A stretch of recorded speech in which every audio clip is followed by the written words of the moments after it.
There he is. Thanks. Well, welcome everybody to our first ILEC webinar of the fall semester.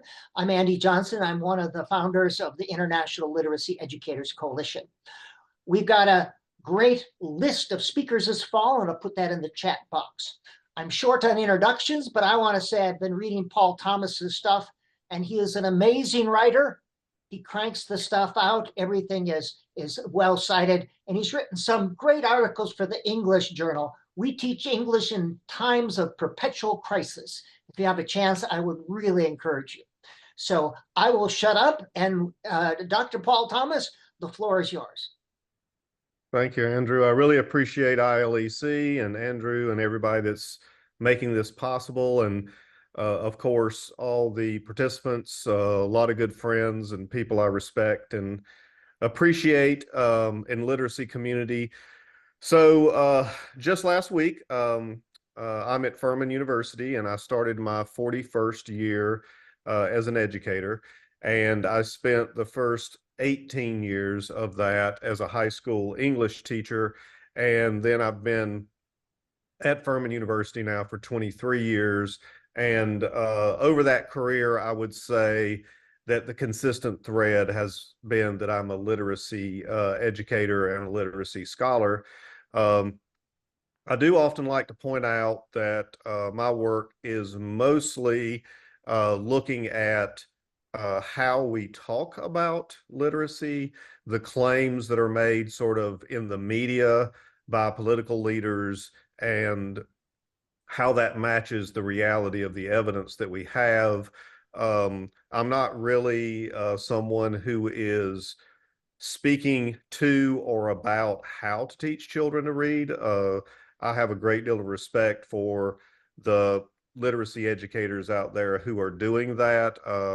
But I do know the research, and I do know the sort of discourse around literacy over the past about 100 years because of my doctoral work. I was very lucky to have a doctoral program grounded in the history of how we speak about and how we do research on, and then how we actually practice the teaching of literacy. And tonight's webinar is, I would say, the sort of the newest arc of my work. I have been writing and speaking out against the science of reading movement since 2018, sort of rooted in the media and the journalism of Emily Hanford, her article Hard Words, and then her probably her most influential work is her podcast Sold a Story. And so I've been doing that work now since 2018. And what has happened over that time for me is it's gone from a very misleading media story to actual education and policy and reading policy. And at least 30 or so states have passed very specific science of reading legislation. I would honestly say it's probably at least in the high 40s, if not every single state has some version of reading policy and reading legislation that acknowledges or speaks to or about the science of reading.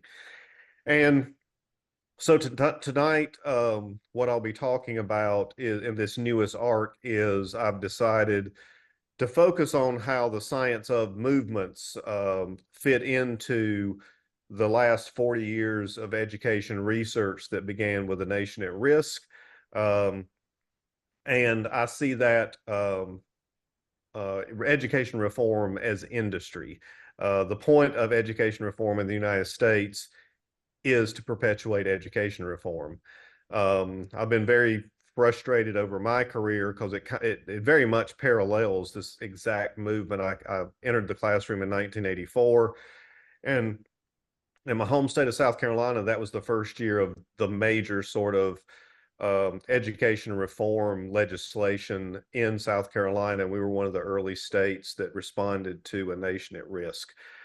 So I am going to be looking at just the science of reading, but if you're if you're paying attention, there's now the science of math, there's the science of learning, the science of tag has grown and expanded across almost all of education since 2018, especially in the last couple of years, um, grounded in an overreaction to NAEP testing, and some a little bit into international testing, but mostly with the NAEP testing. So I called that kind of education reform that perpetuates itself Trojan horse education reform, because I genuinely don't think that most of these reform cycles are intended to improve education. Um, and I'll sort of walk us through why. So the first example that I have is the charter school movement. And so in 2005, when Katrina hit New Orleans, an interesting phenomenon happened, and then Governor Jindal um, essentially fired all public school teachers. And over the course of the next, decade or so, New Orleans became an entirely charter school district. And they had to rehire educators in these schools, and many of them were from Teach for America.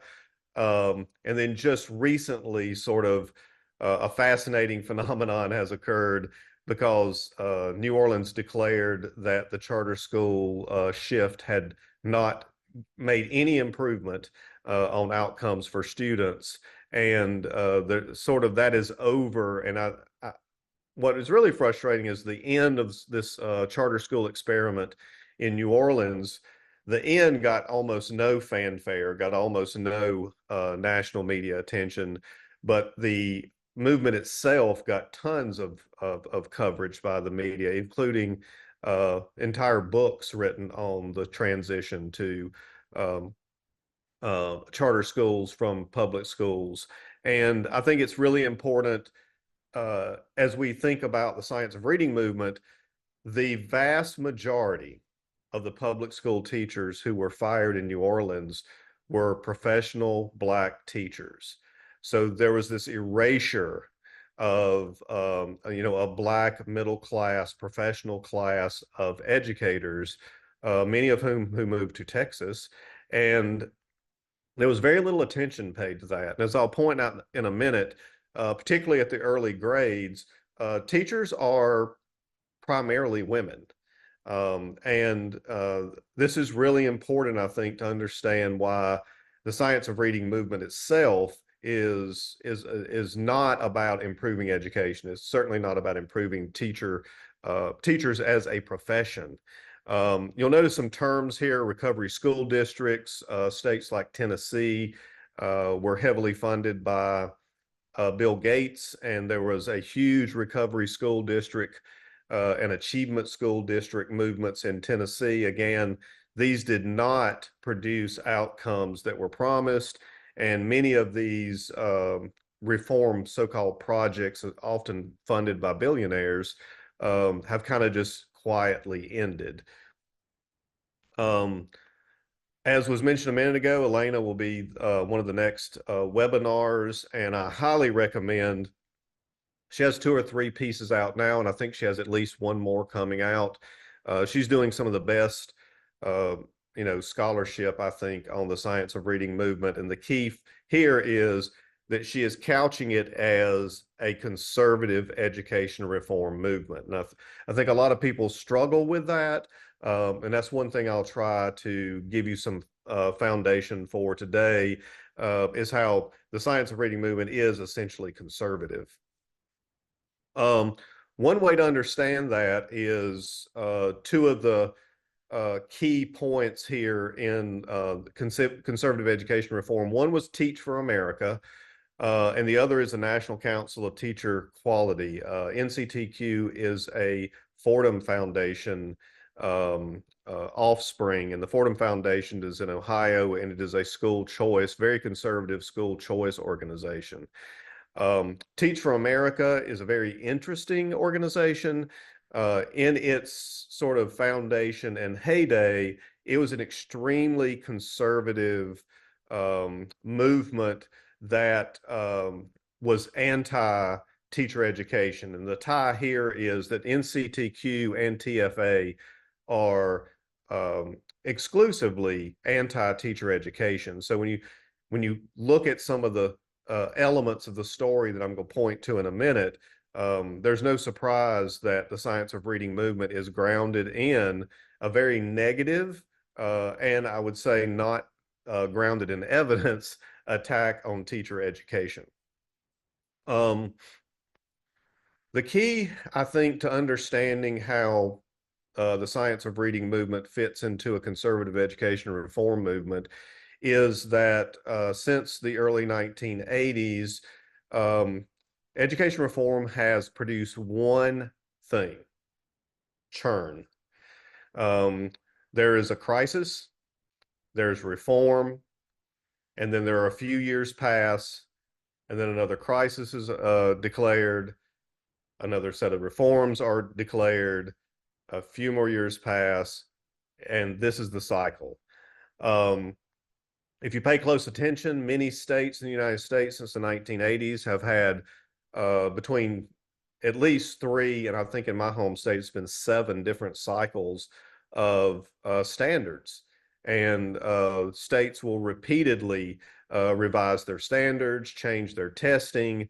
And when that happens, I think it's really key to understand that a component of the new standards and the new testing is always new education programs.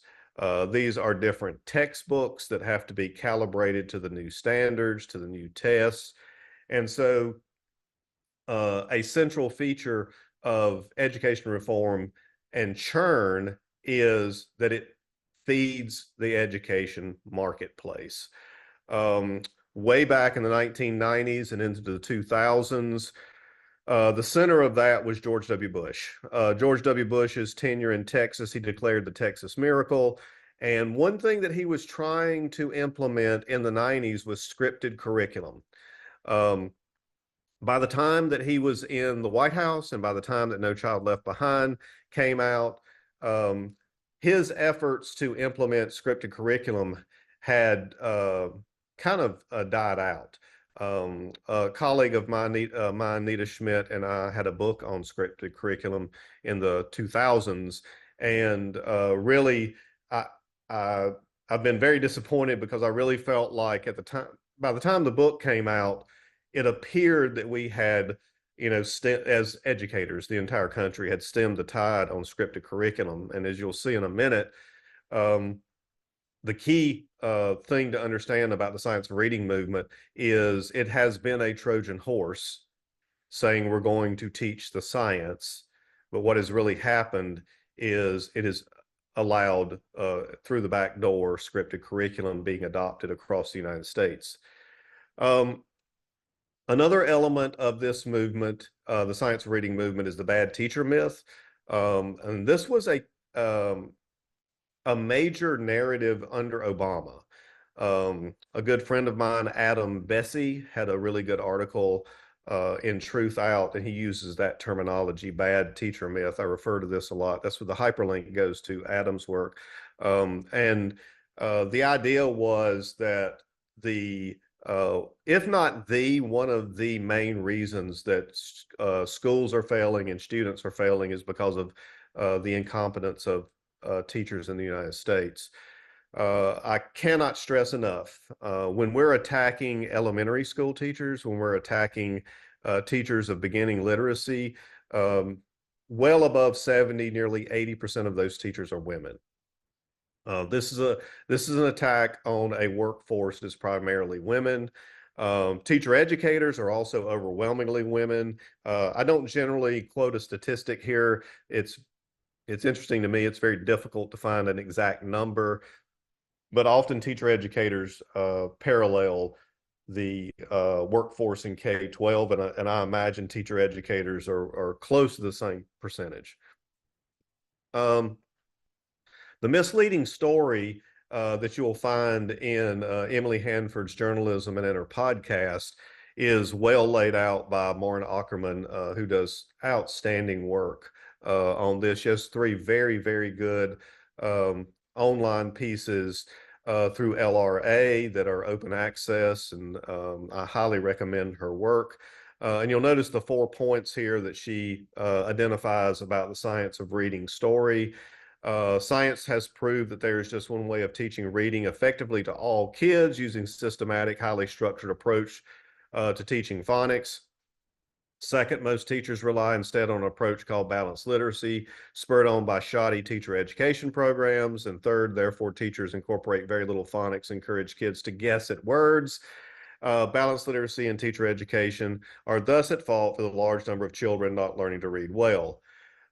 Two things to emphasize here is I think Ackerman's overview of the story that is behind the science of reading is perfect. I think that is accurate. You'll see it in news articles over and over and over. Most journalists are just repeating the story that Hanford laid out in 2018 and then in Sold a Story.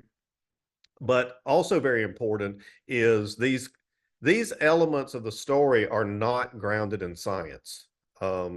Science does not back up that there is a reading crisis. There's no scholarly or scientific research showing that there's a causal relationship between balanced literacy and a crisis. And I'll just point out here that, it's according to the data that you can find, roughly at the most 20% of schools in the country were using Lucy Calkins units of study. If you listen to or read Emily Hanford, if you listen to or read the New York Times, it's the clear message is that somehow Lucy Calkins and units of study only being in 1 out of every 5 schools destroyed the entire literacy of a country. That makes absolutely no sense. Not only is there no research, there's no logic to the argument. The truth is that the United States has a ton of variety. And for 30 years in the United States, since the 1990s, NAEP reading scores have been essentially flat. And over those 30 years, dozens of reading programs, dozens of reading philosophies, hundreds of different practices have been implemented in the United States. We simply do not have any sort of unified, singular approach to teaching reading. And despite the program, despite the reading philosophy or theory that is embraced, reading scores have been essentially the same for at least 30 years. But regretfully, these stories are very compelling to the public. They're very compelling to politicians, and then they're very welcome by publishers. The best thing that can happen to the education marketplace is that schools drop one reading program and are forced to buy another. The huge irony of this is the same people own the programs that are being banned in the United States and the ones that are being adopted. So I'll go back to the churn. The science of reading is being promoted in one part by the education marketplace for that churn because there's profit in churn. There's absolutely no profit in the United States for a education reform to work, which is really discouraging. So I think this is one of the most important studies that is out right now. It's by Westall and Cummings. It's from this year. And despite many states reforming their reading programs and reading legislation, the only states that are showing any measurable gains in test scores are the ones with grade retention. When people say that the science of reading reform has improved scores in such and such state, and they'll often point to Mississippi and Florida, that simply isn't true. The determining factor in every one of these states is grade retention. Keep in mind, grade retention pulls out the lowest scoring students from the testing pool, and reintroduces them when they are biologically older.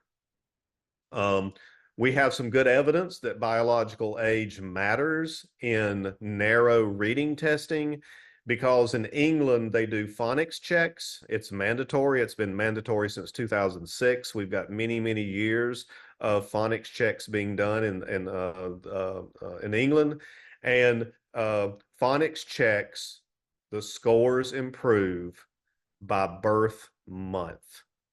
Each month older the students are, the higher the average score.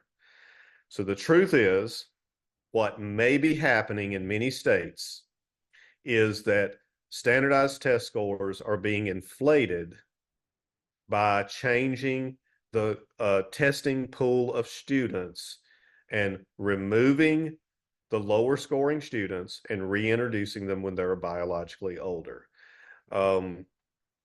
The huge problem with that, of course, is it's misleading to the public. And then second, that there are huge negative consequences to grade retention. Grade retention is still mostly correlated and causally connected to students dropping out of school. I do want to point out that it's really important to know about test data. Mississippi and Florida have seen increased scores in grade 4 reading. Two facts. Neither state has seen any change in the race achievement gap. So, for instance, students of color, Black and brown students in Mississippi and Florida still perform at about the same gap as white students in those higher scores in grade 4. The other important thing to know is both Mississippi and Florida have very low grade 8 reading scores. Mississippi's grade 8 reading scores remain at the bottom of the country, and Florida has the largest drop from grade 4 to grade 8 of any state in the country. This suggests, again, that the grade retention is creating a mirage, that it's not a real achievement bump, it is a manipulation of test data. Therefore, my argument is that Trojan horse education reform doesn't work to improve teaching and learning, but it does work for the media, it does work for the market, and it does work for political interest. And I do not think that the science of reading movement is unique in that sense. Actually, I think it fits right into things like school choice, the charter school movement, the value-added method movement for evaluating teachers, the standard movement, the high-stakes testing movement, the accountability movement. Essentially, any education reform movement you can identify since the 1980s has the exact same pattern. It's crisis, reform, reform doesn't work, more crisis, reform, reform doesn't work. And again, the real motivation for this is the churn and the media market and political capital that's built by that. Recently, a new organization called the Evidence Advocacy Center posted their plan for injecting evidence-based practice into the teaching of reading. This quote is very chilling, so I'm going to read the whole thing for you. In the EAC's plan for the transformation of the profession into an evidence-based system, educators will relinquish certain freedoms, notably the leeway to employ effective practices, but will gain guidance that empowers them to fulfill their original purpose by profoundly impacting the future of students, families, and communities. The alternative is to continue rearranging the deck chairs under the guise of education reform. Two things that I think are important here is what I've highlighted. Educators will relinquish certain freedoms. One, it is, I think it's offensive to suggest that teachers have been autonomous to begin with. The teaching profession has been under no mandates again for at least my career.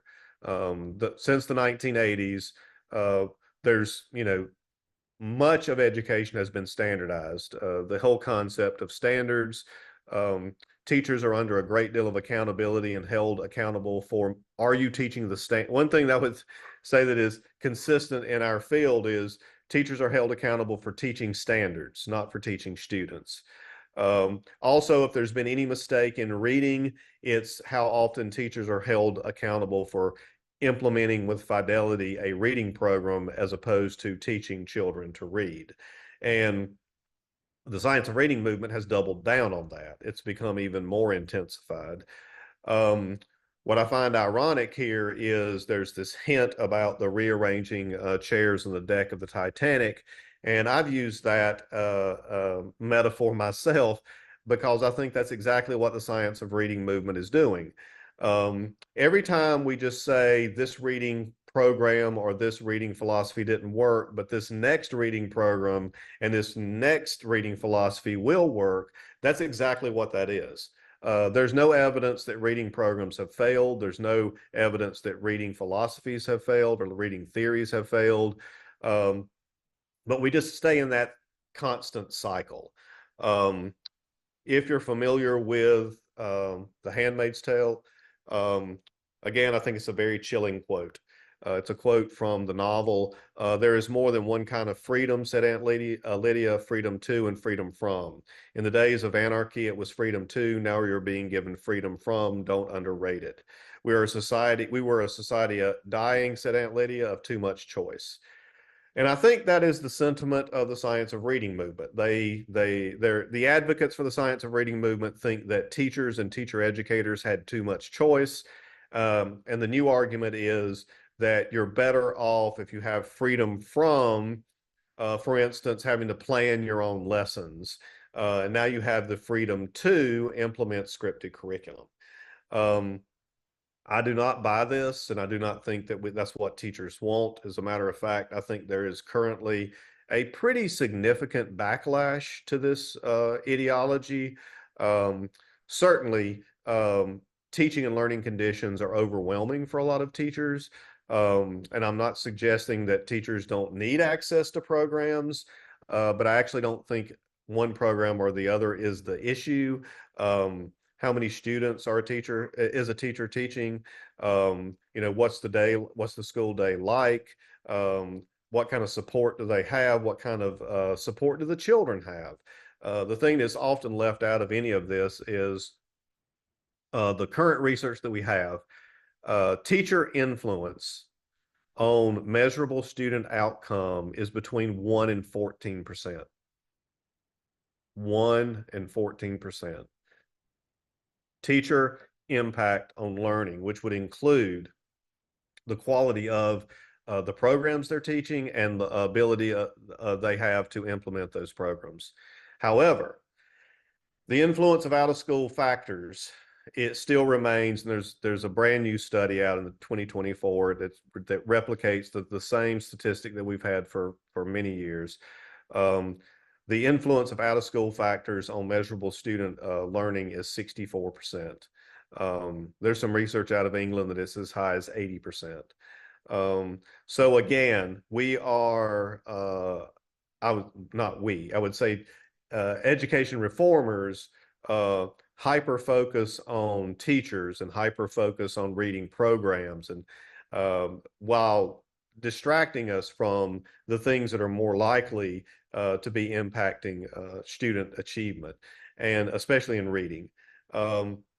There are tons of things that we know we could do to improve children acquiring literacy, and one is access to books in their home, access to books in their community, and access to books in their schools. And one of the things that's very disturbing about the science of reading movement is overlapping with another very conservative movement in the country, and that's censorship and banning. Librarians are losing their jobs. Libraries and schools are being stripped of books. Books aren't just being moved to different sections, which is enough of a problem, but actually books are being removed and destroyed.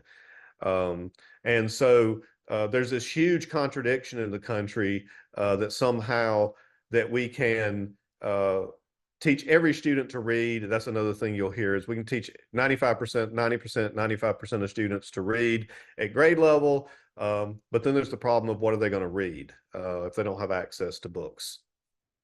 Um, so again, the reason that I think it's important to identify how this is a conservative movement is who is benefiting from the reading crisis, who is benefiting from um, replacing one set of reading material with another, and some of the key actors. This is from the organization. Don't want to say it wrong here to y'all. It's the Evidence Advocacy Center. If you scroll down their organization page, you see the Reading League. Um, Interesting, you see the Science of Math organization. You see multiple reading leagues, state level. You see National Council Teachers of National Council for Teacher Quality, the 95%, Deans for Impact. These are all very conservative organizations. As I mentioned before, NCTQ was founded in around 2000, 2001 by the Thomas B. Fordham Institute, which is a school choice organization in Ohio. Their key interest of the Fordham Institute is school choice.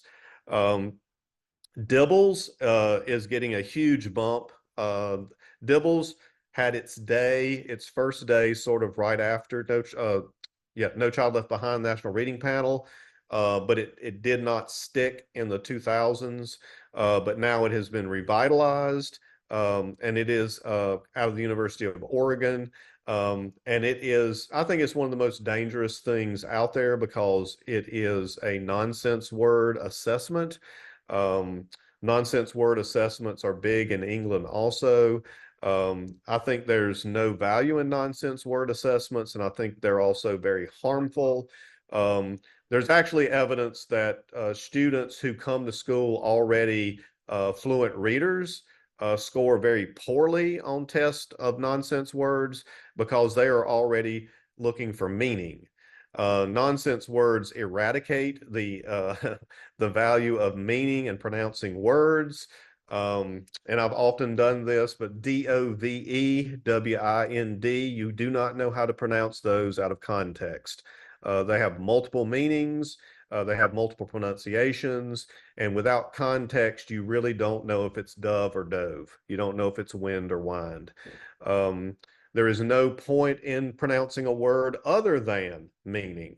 And so I think nonsense words are very harmful, and it's a reductive way of assessing reading.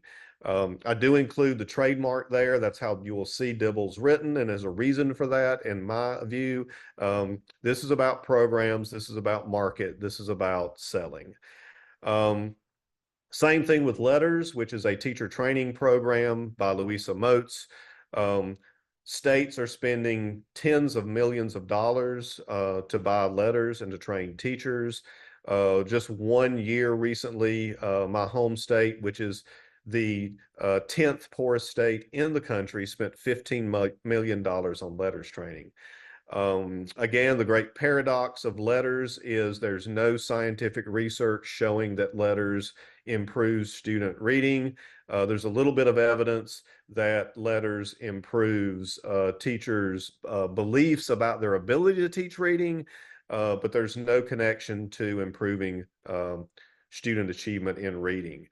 But it does generate a huge amount of money for the publisher.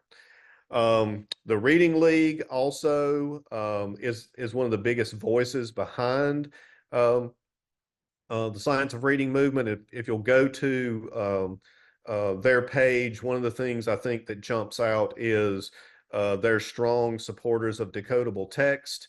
And ironically, again, there's no scientific research to support decodable text. So you get this contradiction of the Science of Reading advocates saying that the only thing that we can do in a classroom has to be supported by a very narrow definition of science. But then at the same time, Science of Reading includes advocacy for things that have no science behind them. I'm actually not taking a stance one way or the other. I'm concerned about the contradiction. The science of reading advocates are as much pickers and choosers as anybody else. And what's interesting to me is their picking and choosing is okay, but other people's is not. And that's where I really get upset about all this. One of the most fascinating things in the science of reading movement is this. Now I've seen three different numbers. It's the 95% group, the 96% argument, and the 90% argument. There's this weird claim out there that 90, 95, or 96% of children can learn to read. What I've yet to been able to figure out is what do they mean by that? I'm not sure if that means at grade level, and I'm not sure if they mean by when. But I did a review of a national of NCTQ report recently, and they had this claim in there. And when I went to the footnote, it went to a blog. Um, there is no scientific research supporting that claim. So this 95% group, or if you see 96 or 90%, there's there's a study, I think from 2004. It's a very small study, and it is basically makes an aspirational claim that maybe this is something we can achieve. There's absolutely no body of evidence showing that 95% of students can be, I don't know, proficient at reading by grade 3, which I'm assuming that's sort of what they're suggesting, but they never really pinned that down. Also in the background is dyslexia advocacy. One of the roots of the science of reading movement is the International Dyslexia Association. This blog is from 2014, I believe. It is still up. It is not something they're ashamed of. But the International Dyslexia Association came up with the term structured literacy, and as you will see, structured literacy will help us sell what we do so well. So now that many states are mandating structured literacy, I think it's important to point out the sort of market grounding of the terminology. Also very interesting, you'll see Orton Gillingham mentioned there. Currently, the best scientific studies we have on Orton Gillingham is that it is no more effective than other strategies. Multisensory approaches to teaching reading to either students with dyslexia or learning struggles, or with so-called mainstream students. There is no research that it's more effective than anything else. Again, however, Orton Gillingham training is incredibly expensive. You'll see Orton Gillingham and structured literacy are at the center of banning reading programs in New York City and adopting new programs in New York City. Again, there are people benefiting from these, baseless claims, but it's not students and it's not teachers. Simultaneously with that, notice here that not too long ago, the Education Writers Association had a post about Emily Hanford and her work in the science of reading. And you'll notice Hanford encouraged reporters not to write stories 2 years from now with a simple narrative of whether science of reading failed. If test scores don't suddenly skyrocket, changing systems is hard, she said. I'll just interject. That just happened in New York. Reading scores are down or flat after all the change. And I think the journalists like Hanford knew this was going to happen. I think you'll see more and more of this. It's going to be interesting. A new round of NAEP will be out in the fall, and we'll be able to, to have a look at that.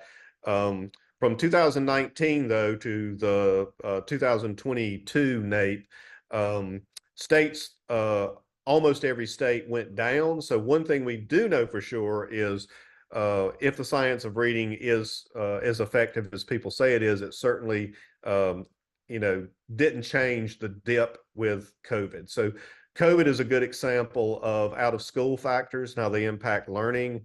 And I don't think there's any reading or any education reform that is going to offset significant out of school factors. In red here, I think this last comment by Hanford is incredibly important. Keep your eyes on this one and don't let this one go. Hanford said, reporters did, I think, largely turn away from how kids learn to read. And I think that's part of how we ended up in the situation we're in now. We get to be the watchdogs. We get to be the ones who can contribute to what happens.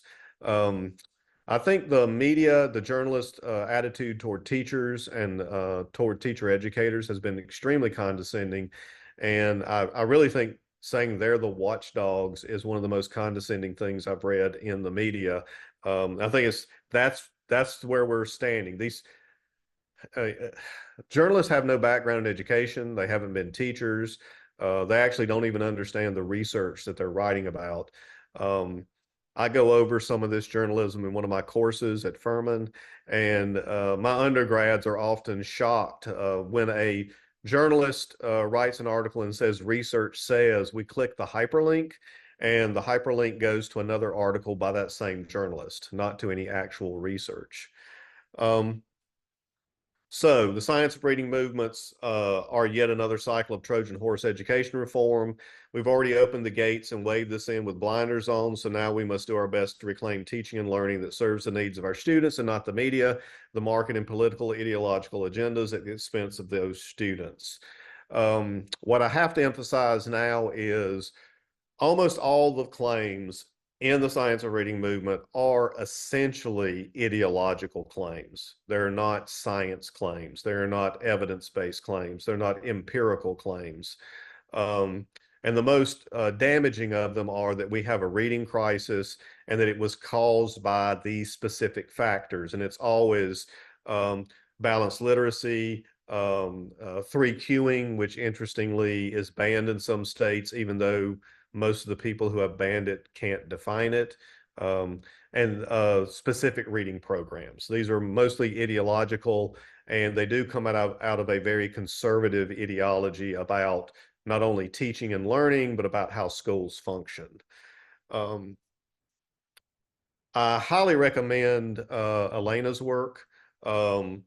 And this other article, Politics of Phonics, How Power, Profit, and Politics Guide Reading Policies, very, very good piece. When it comes to politics of phonics, the more things change, the more they stay the same. This is about the phonics, the grounding of No Child Left Behind National Reading Panel, and how that was very grounded in sort of the politics of phonics. And when you read that article, it's pretty eerie how it's being replicated right now. And I do want to promote, we have a literacy program here at Furman. If you'd like to know about it, let me know. I don't know, Andrew, do we do questions? That's what I have. Yes, we can open this up for questions if people have questions or comments.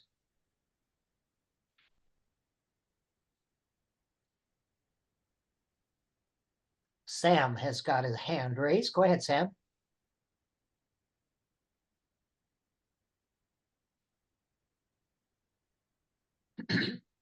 Oop. Let's see. If you would put your question in the chat box. I don't know this webinar if we can get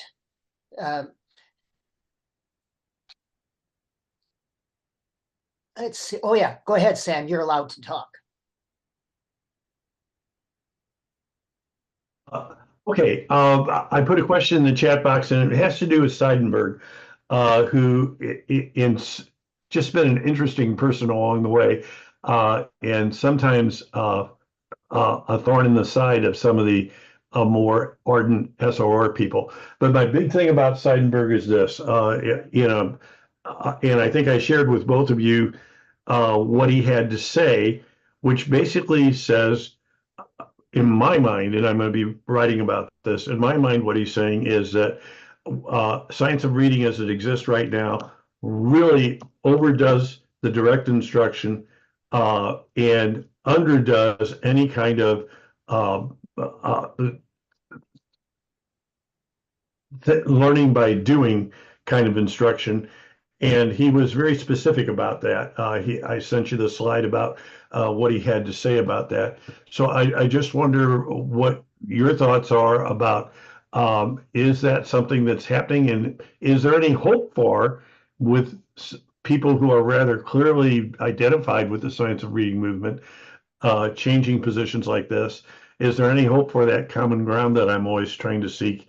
And I know I'm Don Quixote on that, and I'm chasing windmills. But so what Seidenberg has to say, and any hope that that might lead to some form of common ground.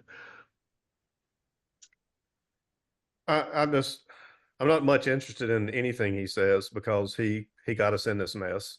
Um, I'm more concerned about the people that were saying the right thing all along.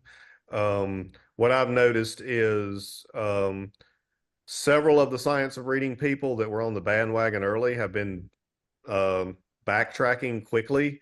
I think we need to hold them accountable for their part in how all this happens. Seidenberg has been over the years, he has testified at state legislators, and he's been very nasty to teachers, and he's been nasty to a lot of people that I know. So that he's changing his tune is interesting.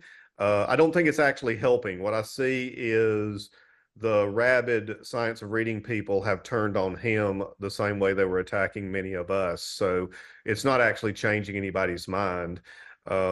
But I do think if we're going to say anything about his new position, I think we've got to give him credit for starting this to begin with, which he was a huge part of this. He was a very big part of this, and the nastiness too. He was nasty.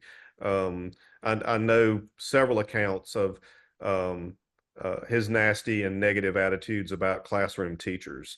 Although, some of the things that he has said, he admits that, a lot of this has been misunderstood and misdone. Sharon Zinke, you have a question.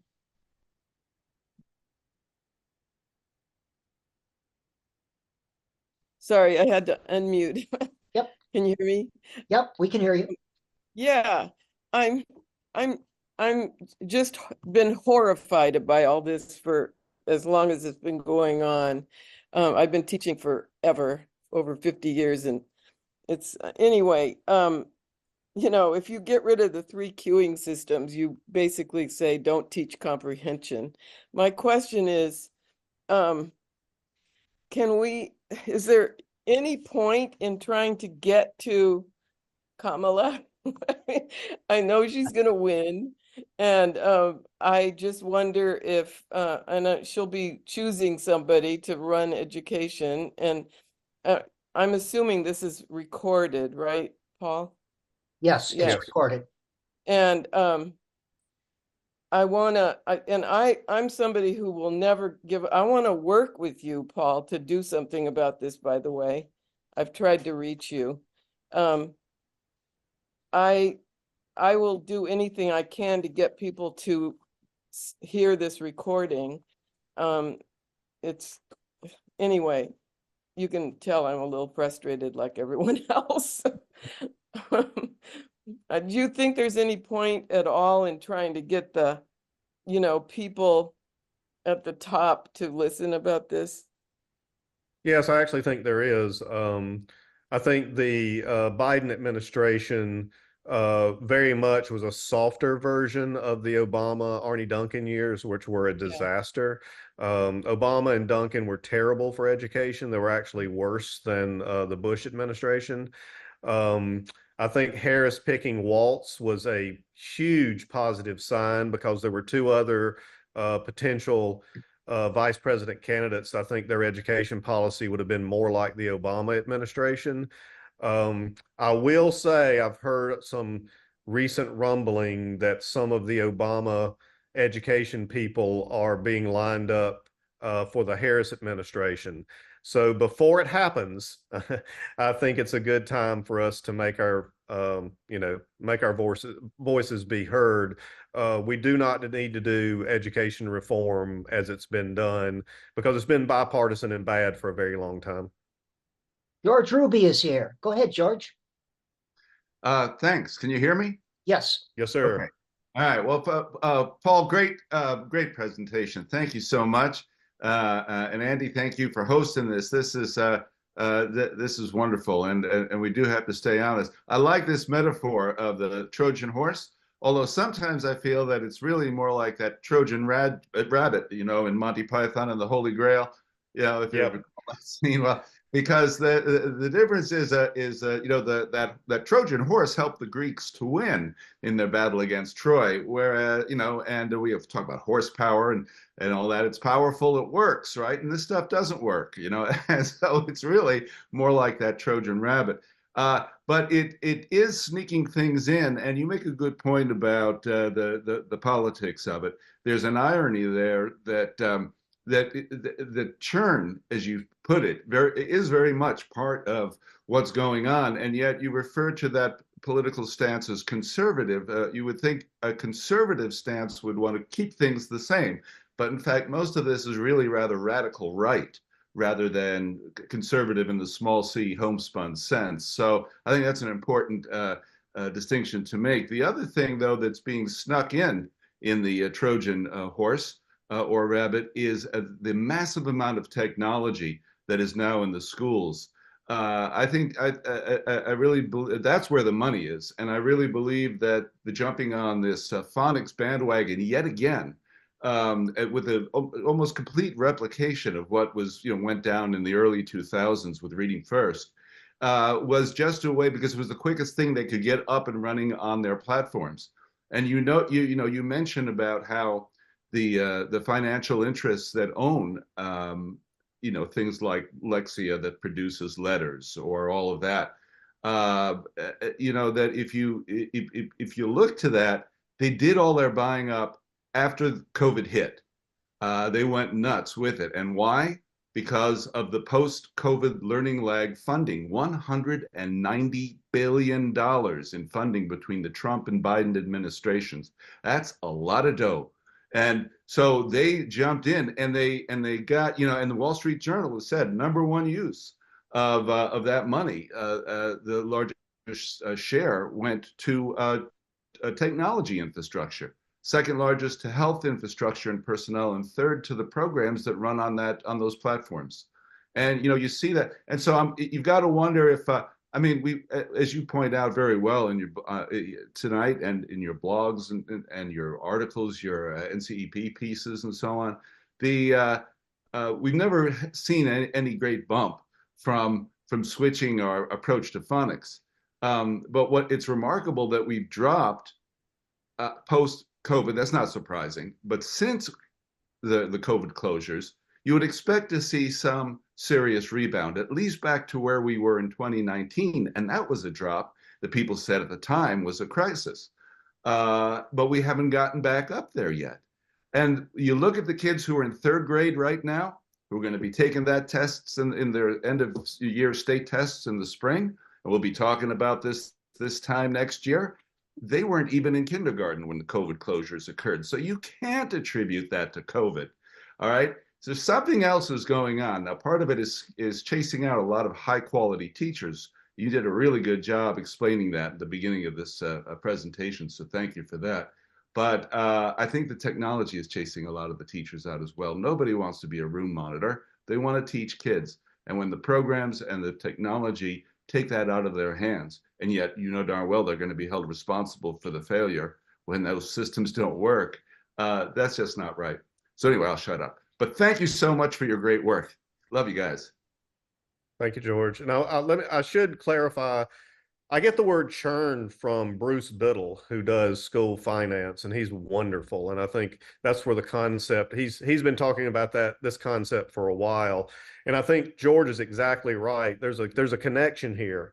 If you redefine reading as simply pronunciation, that's something, and especially as nonsense words, that's something a computer program can do. And so there's a thread there of technology to deprofessionalize teaching. And I think it's incredibly important. I mean, that's an element I didn't mention here, and I'm glad George mentioned it, but there is a very strong technology thread running through this that links to both reductive views of literacy, but also deprofessionalizing teachers.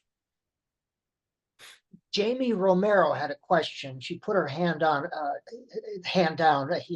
But if you want to ask your question now, your mic is open. And by the way, this recording will be on YouTube and it's available to anyone. So if you want to send it to someone, feel free to do that. Is there someone else that has a question or comment? I'll ask my question. My question was really as regards, are you just bringing this information to the forefront, or are you proposing that there's a different solution, like giving teachers more autonomy and flexibility with curriculum, or focusing more on those outside of the school factors, or is there something else entirely? Yeah, I've been doing this work for a long time. I would say I've been arguing for many, many decades that the first thing we should do for education reform is universal health care.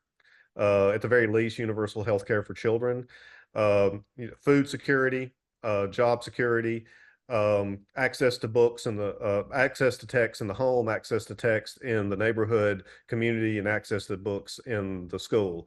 I also have laid out many, many equity reform plans over the years. I've got hundreds of things on my blog about this. But class size, how we assign teachers, Black, brown, poor, special needs students disproportionately are in classrooms with high student teacher ratios, and with teachers that are early career, and that teachers that are uncertified in the area that they're teaching.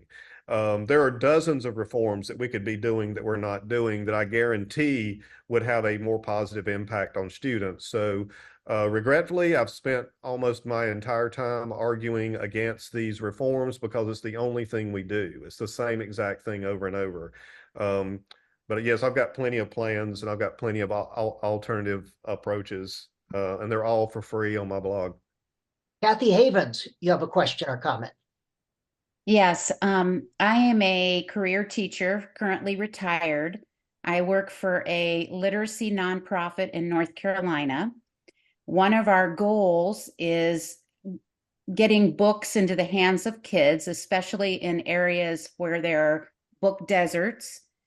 But my question is, at a recent meeting I was at of other nonprofits, a presenter discussed the importance of listening comprehension, which grows out of having an adult share a book, talk about a book, and that begins the growth of how to comprehend what you're hearing, what you're reading eventually. But what I'm concerned about in our local schools is that with this huge shift back to the science of reading and the heavy phonics and dibbles and everything else, there's fewer opportunities for teachers to read aloud in their classrooms. And to me, that is terrible.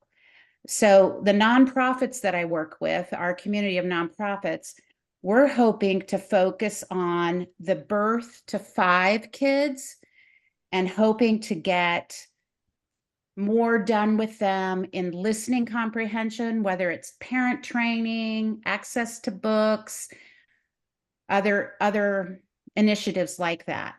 But have you heard much about this in the schools adopting science of reading? I know that they've packed away all the beginning readers, the little reader books. They're now using decodable texts, which I think oftentimes don't make sense, and they aren't enjoyable for kids to read. So what are your thoughts on that? Read alouds have been under attack for over 20 years. The anti-read aloud movement goes back at least to the No Child Left Behind and National Reading Panel era in the early 2000s, and it's a shame. I totally agree. I know for a fact, I hear from teachers all over the country where administrators ban them from read alouds. This has been happening for decades, and regretfully, I think it's even more intense. You're right. I think it's even more intensified now. There was a question, Paul, about how do teachers in the trenches keep their heads above water with all the legislation? That's a great question. I do think finding a community. There is a community out here among us who support the right way for doing things. I would say reaching out to professional organizations. I think NCTE and the state level NCTE, ILA, state level ILA, there are ILEC, our ILEC. You can find a community. I think it's really important not to be isolated, and not to be felt like you've done something wrong, or that, basically I think a lot of teachers are just being gaslighted, especially those that have taught 20 and 30 years. That's the ones I hear from the most, I think. The career teachers who are being told they don't know how to teach, which is, again, is really condescending, and it's just flat out not true. So I would say find a community. Professional organizations I really think professional organizations are very important. And ILEC, International Literacy Educators Coalition, that is your community. There's over 300 of us now from across the world, and this is our place to find like-minded people. And we're getting our voice. We're learning how we can have a voice, but send me an email and I'll put you on the list.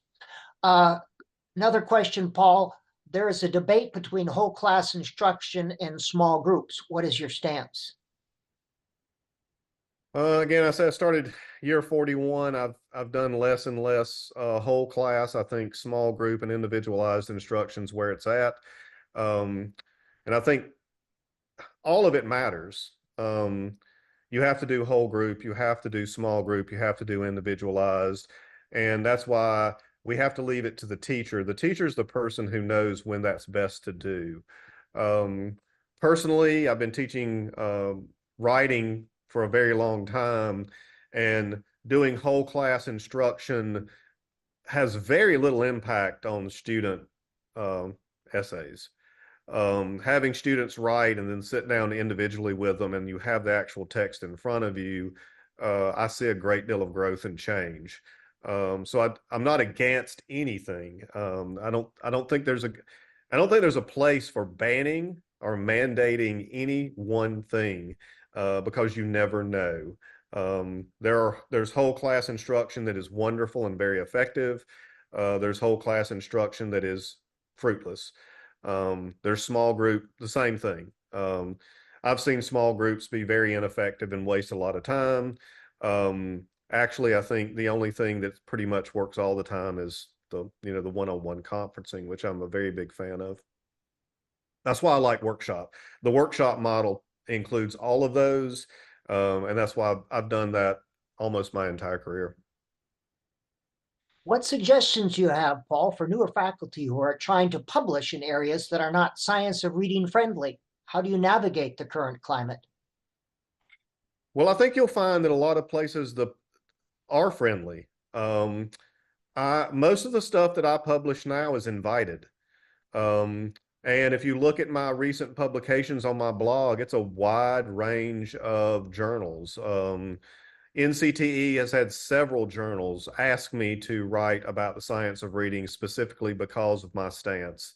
I currently have 2 pieces out there, one for a journal for administrators, and one for, it's an African-American scholarly journal. And so I think there are tons of places that are friendly to critical views of the movement, because it is misguided. I think there's more scholarly support for the position that I'm taking than the pro science of reading side. How do you see the role of the National Board of Professional Teaching? Is it helpful, or is it also a Trojan horse? Yeah, I've never been a fan of National Board certification, mainly because of the same problem. National Board Certified Teaching was a big thing in South Carolina, and it was a big bonus, but the research on it did not find it was effective. The biggest problem that I saw with National Board, I saw wonderful teachers do it. Let me say that to be clear.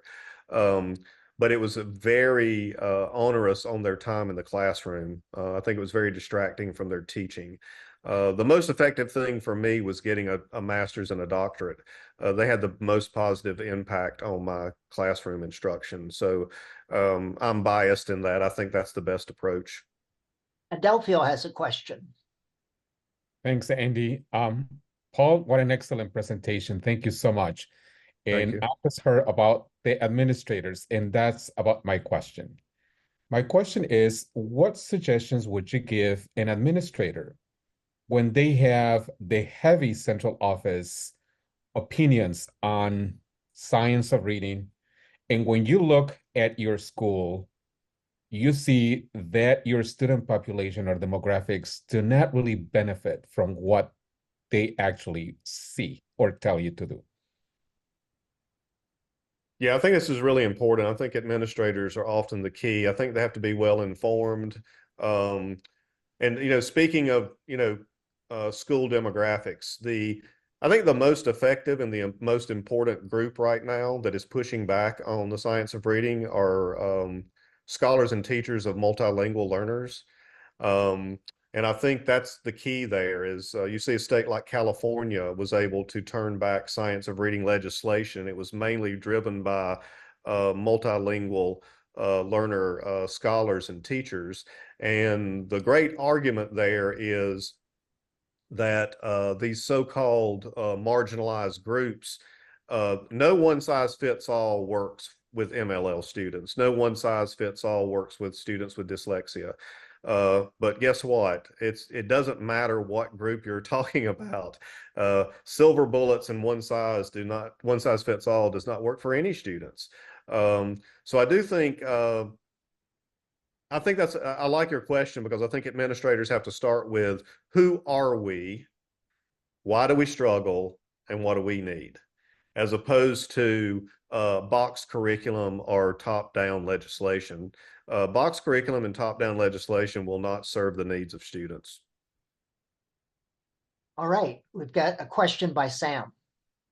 Okay, just first of all, you've done a marvelous job. Just it's going to take weeks to unpack all the stuff you've given us. Thank you.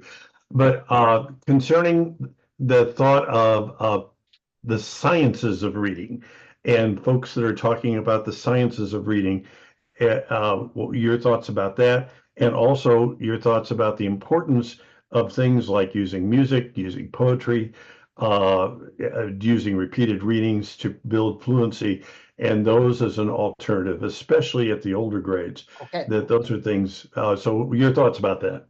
And this will be the last question. Well, Sam, I mean, we talk a lot. I'm just not an I don't really do the instruction stuff. I trust teachers. I think of course, all those things matter. I think they're all important. But I don't really focus on that this instruction doesn't work, that instruction does work. Also, I've given up on the term. I don't think sciences of reading helps us any more than science of reading. The terminology has been ruined. We've got science of math, science of learning, and it's all these are bully terms now. So I'm not looking for saving that term. I think it's done. And I think we got to go a different way. All right. Thank you, Paul, for that wonderful presentation. Paul has to go now. If you want a certificate of attendance, send it to me. I'll put my email again in the chat box. And any other questions, you can email Paul directly. It has been wonderful to have you. We'll have an open discussion for everyone on the 17th, and I'll send you an invite. Also, if you are registered, I will send you a recording of this video tomorrow morning. Okay, join ILEC. It's a place for communities. Send me an email and I'll put you on the list. This is our place to find community, people. And hope to see you all at the next presentation. Good night, everybody. And I'll stay here if people want to talk to me, but they came to see Paul. They didn't come to see me. I would encourage you all to join ILEC. Let's build community. Let's have change. Sharon, yes. And yep, go ahead, Sharon. You should be able to talk, Sharon. There we go. Good. Yeah, I'm gonna write to you. but I was horrified with what I saw you write on LinkedIn about your syllabus, that you can't talk about certain things in your syllabus. Yep. Um,